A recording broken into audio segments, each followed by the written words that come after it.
Europa está na rua outra vez. Desta vez viemos acompanhar uma ação de rua da CDU. Vamos falar com o João Pimenta Lopes sobre a União Europeia e sobre o que a CDU quer para a União e para as próximas eleições no próximo domingo, dia 26 de maio. Até já! João, estamos a falar para o ID Europa, é um projeto do Conselho Nacional de Juventude e do Parlamento Europeu que visa, no fundo, falar do que interessa aos jovens, para motivar ao voto e ao voto informado. João Pimenta Lopes é eurodeputado, é novamente candidato também ao Parlamento Europeu. Vamos começar aqui com umas reações de sim ou não. Sim. Reforço ao orçamento do Erasmus. Sim, mas ultrapassando algumas dificuldades que limitam o acesso ao programa. Ok. Ainda nos reforço ao orçamento da União Europeia. Sim. Também, mais uma vez, temos apresentado sempre propostas para, até muitas vezes, quase a duplicação de muitos dos regulamentos, mas para o desenvolvimento nacional, para o desenvolvimento da produção nacional, no fundo para o desenvolvimento dos países. Já agora estes reforços seriam com receitas próprias da União ou eventualmente com contribuições maiores dos Estados-membros? Nós estamos a falar de contribuições maiores dos Estados-membros, nomeadamente contribuições mais substantivas dos Estados que mais têm beneficiado do processo de integração. Seriam de acordo com uma espécie de um limiar mínimo para a tributação a nível geral na União Europeia? Nós entendemos que a política fiscal deve-se manter na esfera dos Estados e nessa perspectiva entendemos que devem ser os Estados a definir a sua política tributária. Ok. Impostos a grandes plataformas digitais. Agora é um tema do momento, com a Google, com o Facebook, com a Amazon, ou seja, grandes empresas que também operam no espaço europeu, da União Europeia. Sim ou não? Mas, mais uma vez, para onde depois é que essas taxas serão revertidas? E é importante também nos lembrarmos que para taxar essas empresas não é preciso haver impostos europeus, basta que os Estados definam a necessidade também de proceder a esse tipo de taxação e que as empresas, ao operarem num país, tenham que responder por aquilo que são os lucros gerados nesse mesmo país. Ok, vamos um bocadinho a coisas climáticas. Claro. Seriam ou não de acordo à retirada da exploração de combustíveis fósseis, retirada de subsídios à exploração de combustíveis fósseis? Nós defendemos, e está na nossa declaração programática, o progressivo caminho para tecnologias hipocarbónicas, ou seja, cada vez menos dependentes de combustíveis fósseis.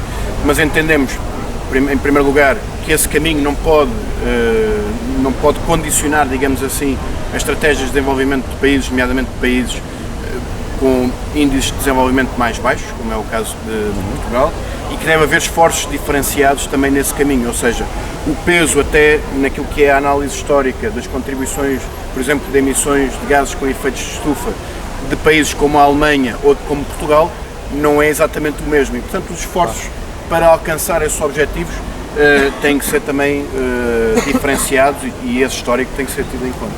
Duas reações finais. Forças militares da União Europeia, sim ou não? Não. Não de todo.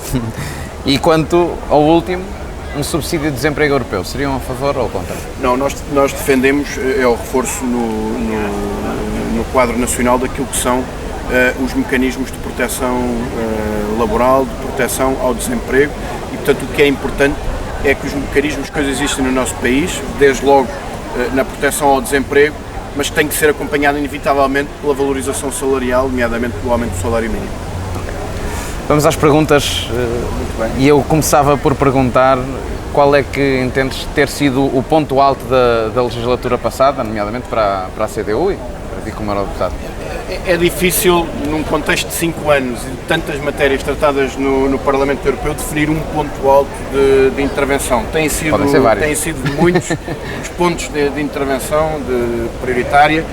Se calhar destacaria por uma questão de proximidade, não como em termos numa definição necessariamente de prioridades, mas aquilo que foi a nossa intervenção, por exemplo, para o quadro financeiro plurianual e os sucessivos orçamentos, ou seja, no reforço substancial de verbas, como já antes tínhamos falado, no reforço substancial de verbas nos diversos regulamentos da União Europeia, por exemplo, na questão nomeadamente dos setores produtivos, para que efetivamente o orçamento da União Europeia possa cumprir uma função redistributiva, que possa cumprir um papel de maior equilíbrio, digamos assim, e de contribuir de facto para a dita coesão, que é o que temos vindo a verificar, é cada vez uma maior divergência entre Estados. Mas entendemos que os fundos têm que ser orientados para a produção nacional, para o reforço de setores primários, como seja a agricultura, as pescas, a reindustrialização, nomeadamente de países como Portugal, tornando-o menos dependente daquilo que são economias mais fortes da União Europeia, nomeadamente as economias centrais. Tivemos também uma intervenção nessa matéria, rejeitando, por exemplo, a militarização, o caminho da militarização da União Europeia, e isso está ligado com a pergunta que fez sobre o Exército Europeu, a rejeição de capacidades, digamos assim, de intervenção da União Europeia militar, rejeitando essa visão de maior investimento na indústria militar europeia. Quando falamos de indústria militar europeia, estamos a falar sobretudo de indústrias de 4, 5, 6 países, as principais potências europeias, a Alemanha, a Dinamarca, a Holanda, a França, também a Espanha, e porque temos afirmado sempre que quem faz a guerra não quer a paz, não é? E portanto rejeitamos essa visão. Mas há tensões militares a crescer no mundo, há tensões militares a crescer no mundo, aí teremos que levar à discussão do que é que leva a essas tensões militares também, a destabilização em determinados espaços territoriais, o Médio Oriente e o Norte da África, a intervenção que ali foi feita, também promovida por potências da União Europeia, as agressões a Estados, a destabilização que é promovida, a ingerência sobre países soberanos, também rejeitamos. Mas a somar a isto, evocaria também a nossa intervenção no que foi, por exemplo, e isto diz muito respeito aos jovens, porque teve muita repercussão até nas redes sociais, a questão do artigo 13, não é? A diretiva para a questão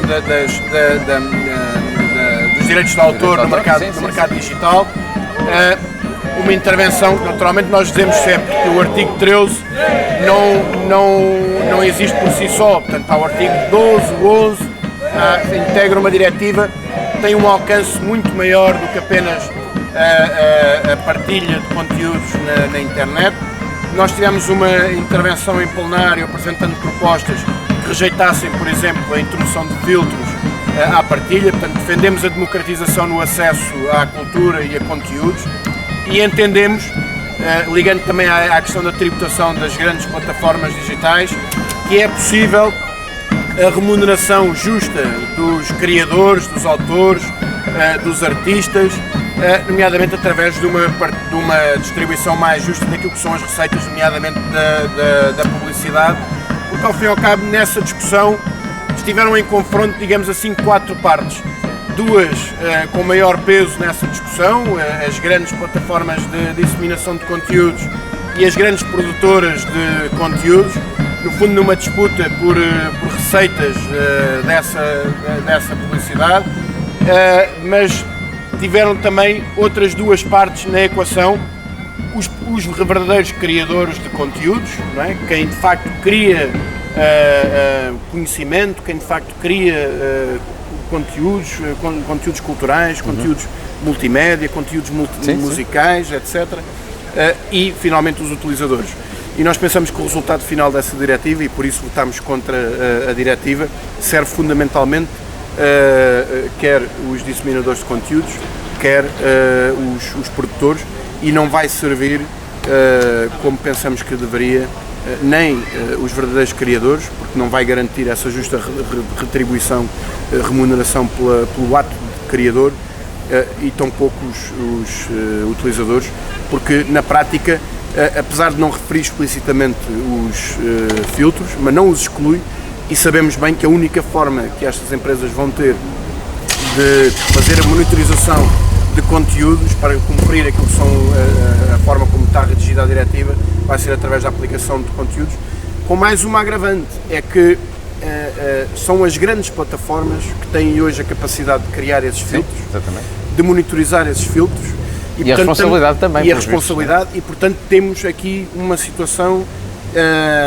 em que vamos ter que criar, ou seja, de uma hegemonia, no acesso, na partilha, até, dizemos nós, na própria forma como, através dos algoritmos, como os conteúdos são divulgados. Sim. A CDU critica também frequentemente a União Europeia por restringir algumas liberdades dos cidadãos. O problema é só o Tratado Orçamental ou há mais problemas? Não, são vários problemas. O Tratado Orçamental é um constrangimento, não é o único. Aliás, já foi depois do Tratado Orçamental que, por exemplo, entre 2008 e 2012, a dívida pública portuguesa disparou 55 pontos percentuais, muito por força daquilo que são restrições ao próprio desenvolvimento nacional impostas pela governação macroeconómica do país. Mas esse é apenas um constrangimento. Poderíamos falar das políticas comuns, como a política comum de pescas ou a política agrícola comum, que condicionaram aí muito o desenvolvimento nacional, que são responsáveis por uma distribuição, por exemplo, de fundos que vêm da União Europeia muito desigual entre produtores, e o exemplo mais paradigmático é o da agricultura, onde 80% dos fundos são distribuídos por 13% dos beneficiários, sendo que se integra ainda nessa política agrícola comum o princípio de pagar sem obrigação de produzir, que é paradigmático também dos seus objetivos. E portanto estes são alguns constrangimentos. Simultaneamente temos vindo, fala-se muito das liberdades e das liberdades de circulação dentro da União Europeia. Uma delas é a liberdade de circulação de pessoas. Nós dizemos que essa liberdade nunca foi plenamente consagrada e que tem vindo a ser imposto um conjunto de restrições, até por via de pretensas ameaças. Usou-se muito a questão da crise humanitária dos refugiados como uma ameaça à União Europeia, como se isso fosse de facto uma realidade. A questão da ameaça, de uma pretensa ameaça terrorista, face a alguns incidentes que tivemos, naturalmente com gravidade, como qualquer ato terrorista em território da União Europeia, mas ainda assim distantes daquilo que é a realidade noutros países.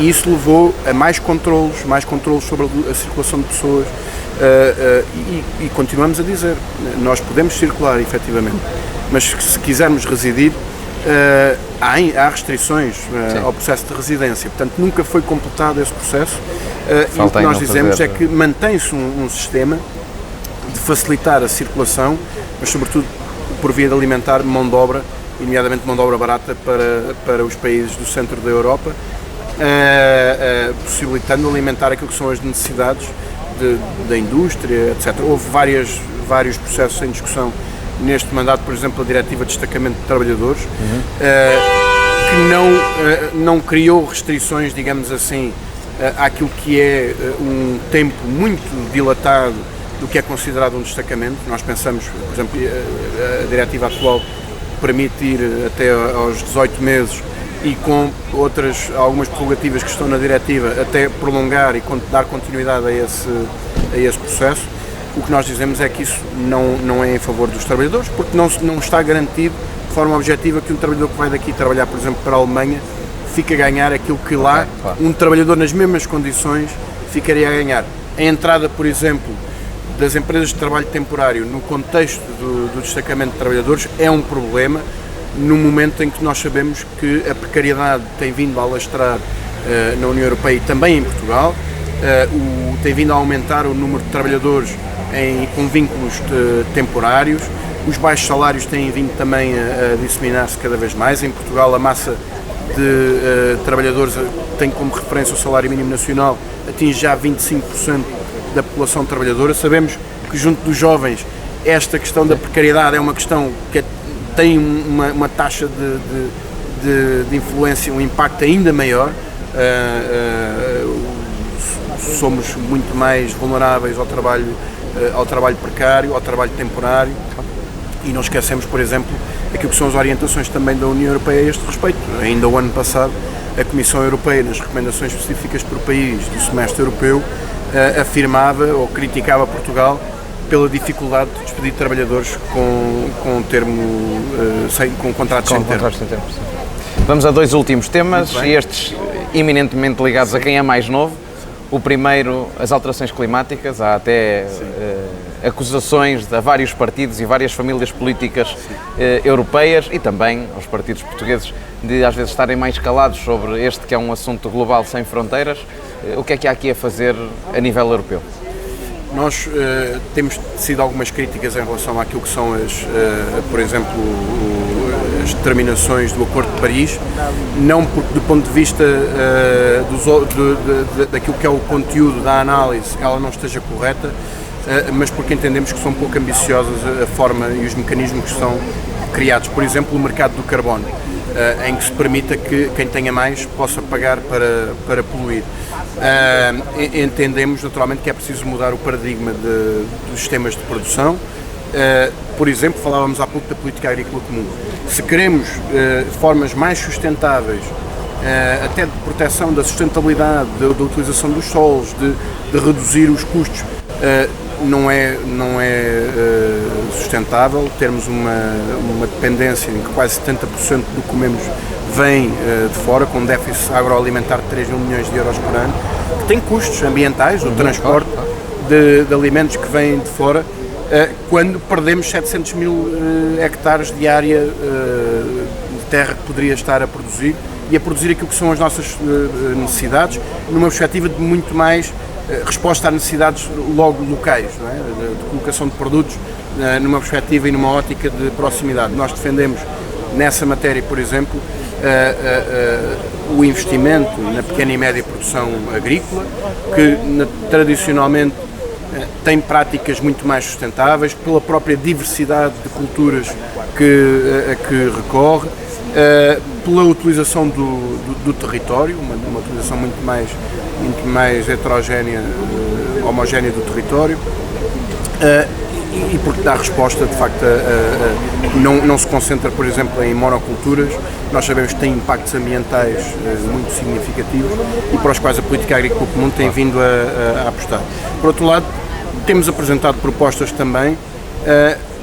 Olha, há uma proposta que foi recentemente aprovada, uma luta de há mais de 20 anos do PCP e da CDU, e que aparentemente não tem nada a ver, mas tem tudo a ver no âmbito da mobilidade, que é a questão dos espaços sociais intermodais e a redução dos custos dos espaços sociais intermodais, o que não representa apenas uma recuperação de rendimentos para as famílias, mas sobretudo potencia a utilização do transporte público. E nós dizemos que essa, porventura, nos últimos anos foi a medida que pode ter mais impacto ambiental pela utilização do transporte público, pela redução de emissões que pode potenciar, e é este tipo de medidas que objetivamente nós precisamos.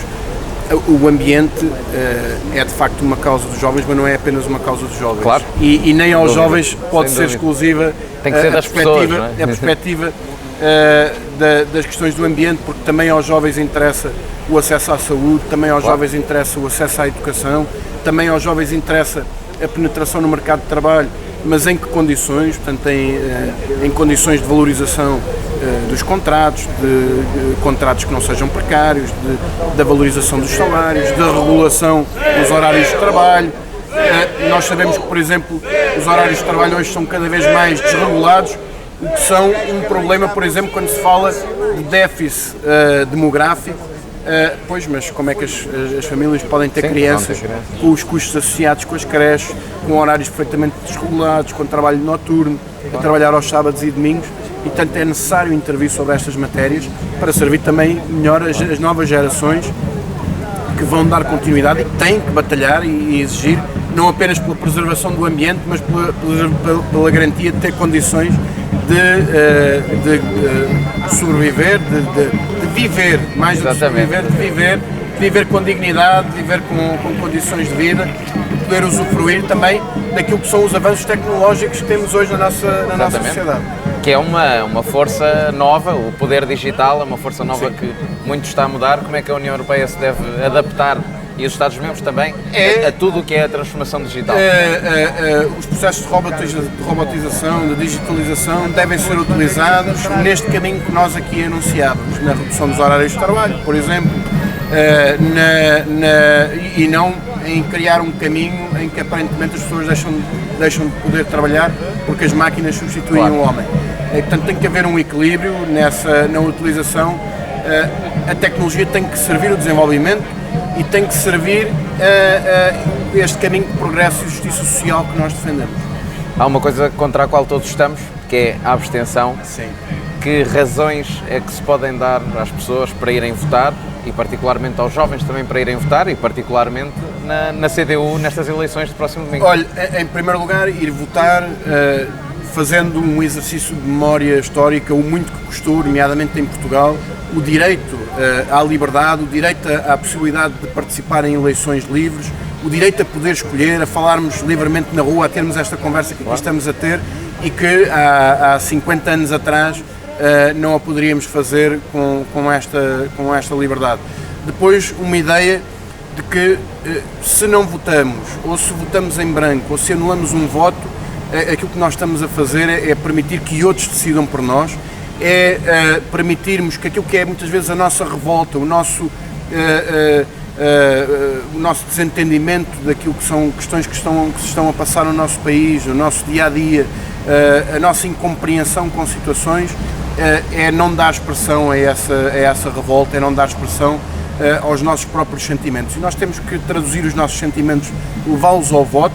Isso implica naturalmente conhecer aquilo que são os diversos programas eleitorais, saber quem é que em cada momento, nos momentos decisivos, defende o país, defende o povo, defende os trabalhadores, defende a juventude.